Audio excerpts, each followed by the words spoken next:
পাহাড়ের নিচে পৃথিবীর আলো থেকে বহু দূরে এমন একটা স্থান আছে যা ঘিরে আজ বিশ্বজুড়ে তীব্র উত্তেজনা। ইরানের ফোর্দো পারমাণবিক কেন্দ্র।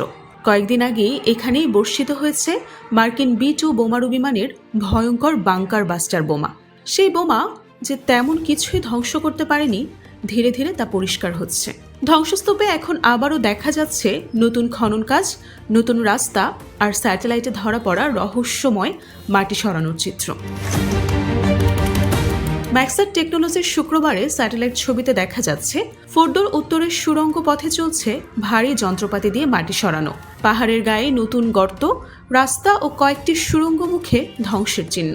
অনেক জায়গায় দেখা যাচ্ছে যেন সুড়ঙ্গগুলো ইচ্ছাকৃতভাবেই মাটি দিয়ে বন্ধ করে দেওয়া হয়েছিল, ঠিক যেন বোমা পড়ার আগেই গোপন কিছু রক্ষা করা হয়েছে। এই গোপন কর্মকাণ্ডের সূত্রপাত হয় যুক্তরাষ্ট্রের অপারেশন মিডনাইট হ্যামারের মাধ্যমে 21 থেকে 22 জুন রাতে। এই অভিযানে ইরানের 3টি পারমাণবিক স্থাপনায় হামলা চালায় মার্কিন B-2 বোমারু বিমান, যার মূল লক্ষ্যই ছিল ফোর্দোর গুহার নিচে সমৃদ্ধ ইউরেনিয়াম সুবিধা। তবে ইরানি রাষ্ট্রীয় সংবাদ মাধ্যম দাবি করছে বোমার আগেই তারা সেখান থেকে সংবেদনশীল উপাদান ও ইউরেনিয়াম অন্যত্র সরিয়ে ফেলেছিল। সুড়ঙ্গ মুখ বন্ধ করা হয়েছিল, আর এখন যেটা দেখা যাচ্ছে তা হলো সেই গোপন সংরক্ষণেরই প্রমাণ।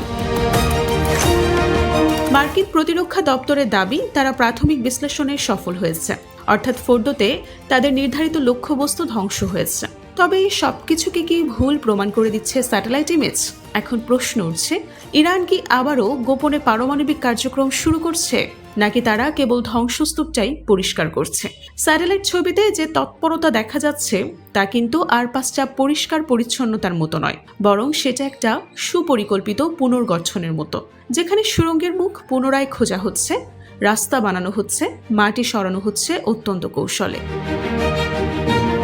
আর যদি ইরান সত্যি তাদের ইউরেনিয়াম অন্যত্র সরিয়ে থাকে, তাহলে কি তারা আরও গোপন কেন্দ্র তৈরি করছে?